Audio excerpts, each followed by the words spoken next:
audacity, as hard as we've been working, they have the audacity to ask us to stay at the plaza.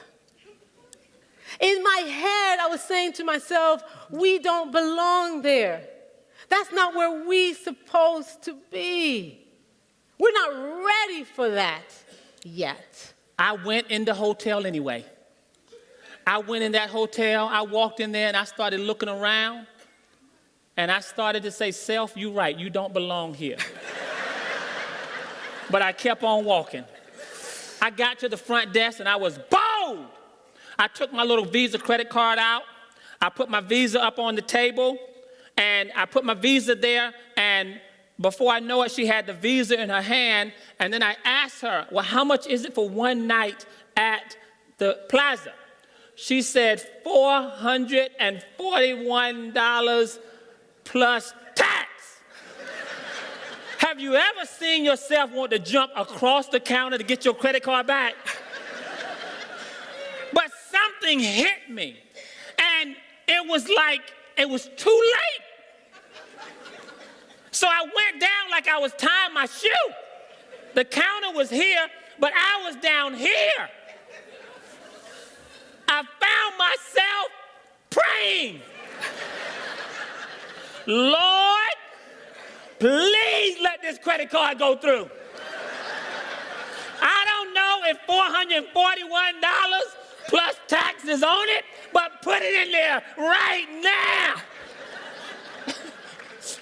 And the lady said to me, while I was down underneath the counter, she said, Mr. Woods, would you like to have an upper floor or a lower floor? I found myself getting a little stronger. I found my chest coming out a little bit. I stood up and said, I would like to take an upper floor. Because I couldn't believe that the credit card went through. And I went back out to the car, and the girls came in, Ramona came in, and we all four were walking, and you should have saw the girls. They were walking through the plaza. I mean, they were like, Daddy, look at them, look at them, Daddy, look at this, Daddy, look at that. And I mean, they were excited. And you got to picture the four of us, y'all. You got to picture the four of us with the brown, greasy paper bag in our hands, walking through this gorgeous hotel with two kids that are looking around. And everything. It was absolutely hilarious. So we get up to the room. Yes. And the girls, they are in awe. One is jumping on the bed. I mean, they just having to say, Dad, look at this. I feel like Eloise. And the amazing thing is let me see that little white, what's the little white thing? One had, at the plaza got these real thick robes. I mean, those thick robes they got at the plaza. Them robes so thick, I mean, and Taylor was over there with one of the robes on and actually had hers on, and they were walking around, Dad, look at me. Look at me. I feel like Eloise. And they said, could I take this robe home? I said, if you don't take that robe off, you don't know how much that robe costs. We barely made it here. And then we turn. I'm dealing with Taylor in the robe, and she's walking. Ashley's on the bed. Ashley gets off the bed. And right over on the counter, you know that bottled water that's in the hotel? Yes. You know that bottled water I'm talking about, right? If you ever stay in an expensive hotel, you know exactly what that bottled water looks like. And that water, Ashley is about to grab the water, y'all. And it was almost like the $6 million man and the bionic woman, both at the same time. We were both going saying, don't open the water! Y'all, that water was $12 a bottle. You're not drinking that water. It was the funniest thing. But in looking back, we learned that, wow, God used our daughters to stretch us where we would think differently, where we would think that why can't we stay at the plaza? Why aren't we staying at the finest hotel? Why is it that when we do our budget, we do the budget based on inferior properties versus the best properties that money can buy? Because all that time, we were staying in hotels that you went from the outside into your room. Yes. Yeah, some of you got it. Some of you got it. I mean, from literally from outside. And then you went in. You stayed in the inn. Yes. We hadn't stayed in a lot of hotels where you were on the inside and you went to your bedroom from the inside. Yes. So it was a shift. It was a shift. It was, and it was an expensive shift, but what happened in that process, it stretched us. It stretched us mentally. Because he was preparing us while providing for us. You must go wherever you're trying to go financially. You must go first in your mind before it can happen in time. Scary feeling. Yes. Scary feeling. I remember the first time Ramona gave $1,000 in offering. It was the first time. I wasn't there. Well, the reason why he wasn't there, it would not have meant anything if he had done it. I'm just saying, I wasn't there. Because Michael was brought up in the church. He was brought up in the church. You going to Sunday school this morning? Get out that bed! I wasn't brought up in the church. I wasn't brought up in the church, and I wasn't taught the aspect of tithing. So I was in church, and he was out of town doing a show, and this particular, I knew how much we were supposed to do in tithe. And to be honest with you, I was just kind of always the type that already had it pre-written, right? Well, I'm sitting at church, and the gentleman was a guest speaker, and he just says, there is someone here that is supposed to do $1,000. And this still voice says to me, that's you. I'm sitting there, I don't know if you've ever struggled with the voice. I'm literally sitting in church and I'm saying, I know he ain't talking to me. And I'm having this battle. This battle went on. And for whatever reason, this gentleman would not stop repeating that someone in the audience was supposed to do $1,000. And I started shaking. I don't know if I was shaking only in the inside or if I was shaking on the outside also, but I found myself shaking. I was scared out of my mind because the company was really new. We were still developing. We honestly did not have $1,000 to give that day. And I took the checkbook out and I wrote the check my only regret is I wish so badly that I had hindsight and I had kept that check, because that check for sure, you could see the trembling from me writing that check. I wrote that check and I stood up and presented the check. I sat back down and I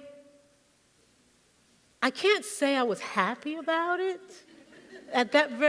right when it happened, to be honest with you. And as soon as the service was over, I went and I called him on the phone. I said, honey, you will never believe what I did. I'm not going to believe it. You're never going to believe what I did. I did the craziest thing. Oh, my God, I did the craziest thing. You'll never believe what I did. And he says, well, what did you do? I said, the Lord told me to write a check for $1,000, and I did.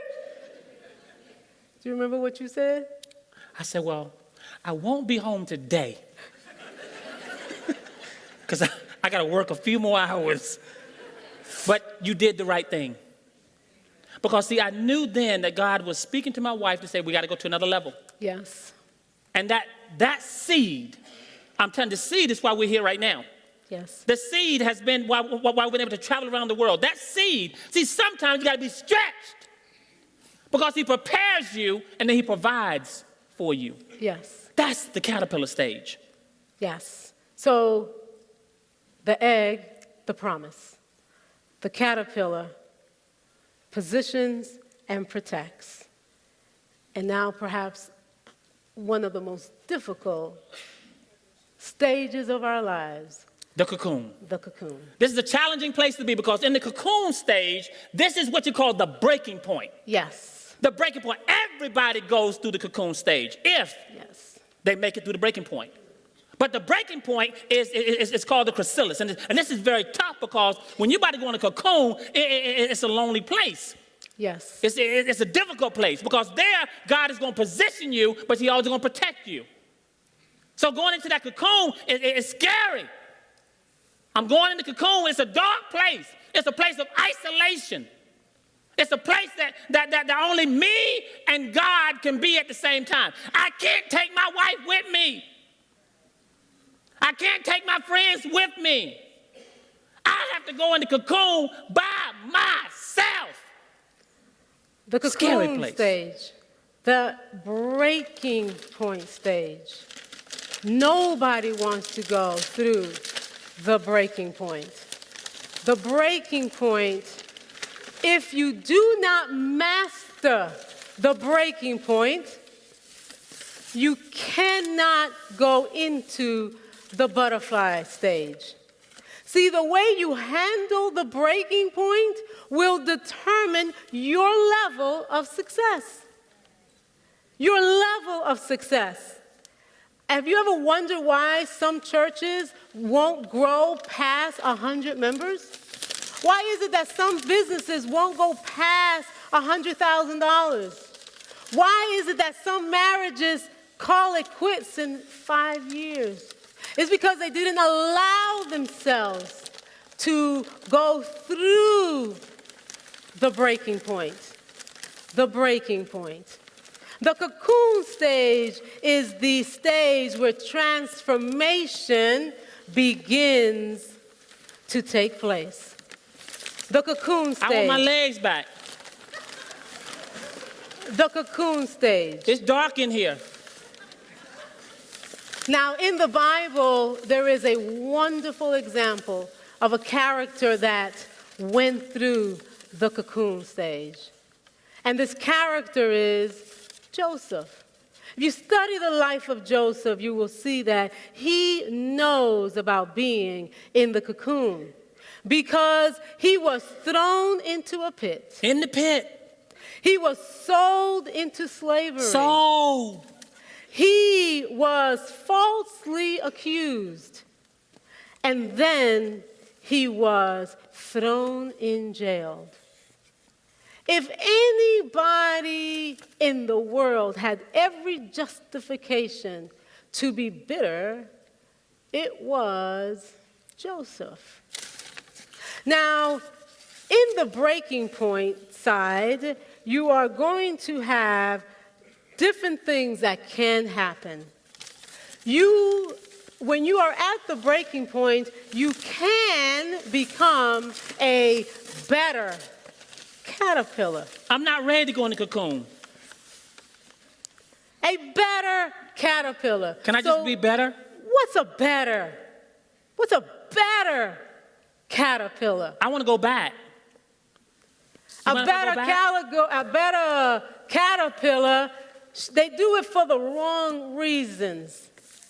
They do it for the fame. They do it because they're so concentrating on the E, on making sure that everybody else Can y'all see me? Can y'all see see me? them. Can y'all see me? Can everyone see me? Better caterpillar. I want time to be better. I want to be better. I don't want to transform. I want to change. I just want to change. Is it okay if I change? I want to be better. I want everybody to see me that I'm better. The better caterpillar does not want to truly expose their weaknesses.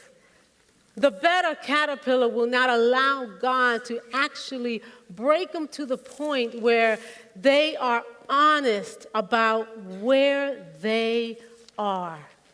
That's the better caterpillar. The better caterpillar does not like being around butterflies. I like my caterpillar friends. Because a better caterpillar, when they see a butterfly, it constantly reminds them of what their potential is. Look at them flying up high. They think they're better than me. That's a better caterpillar. I like being here with my caterpillar friends. We get along together. But we now, are close. Again, when you do not master the breaking point, you have to be very, very careful, because you could become a bitter fly. So you mean to tell me, hold bitter on, you fly. mean to tell me if I stay in the caterpillar stage too long and I refuse to go through the transformation, that not only I will seem like I'm a better caterpillar and not a butterfly, I'll become a bitter fly? Yes, a bitter fly. A bitter fly says things like, this marriage is done. This marriage is not working. A bitter fly. This business is not going well. I quit. I'm over. It's finished. Excuses. I'm not smart enough. I'm not tall enough. Everyone is always against me. I'm too short. Why? She's lighter than me. I'm darker. Well, that is a fact, though. I mean, some things are just true. The bitter fly really concentrates on that I. It is inward. The bitter fly concentrates solely on the problem. See, you gotta be, hold on. Here we go. See, the better butterfly was about the E. Everyone else. The bitter butterfly is about I. And you gotta be very careful when you're around bitter flies. Because bitter flies always have a story to take you down. And a funny thing, Ramona and I, we have, a lot of good friends. We have one friend in particular. Her name is Joan from New Jersey. And Joan called Ramona one day because she was going through a divorce. And divorce is a terrible thing. It was a terrible thing. And she gave Ramona all the things that was going on and that was happening. And she really laid it down. And then, Joan was heavy. And a lot of times I can handle and I can pick someone back up. But Joan was low. She was at a point where I just could not really help her. So she said, Michael, you talk to her. Yes, I said, please, honey, please talk to her. And I got on the phone with Joan, and everything Joan said about her divorce, I said, that's good. Well, he did this, that's good. And he did that, and that's good. And he didn't do this, that's good. Ramona said, Michael, how could you be so insensitive?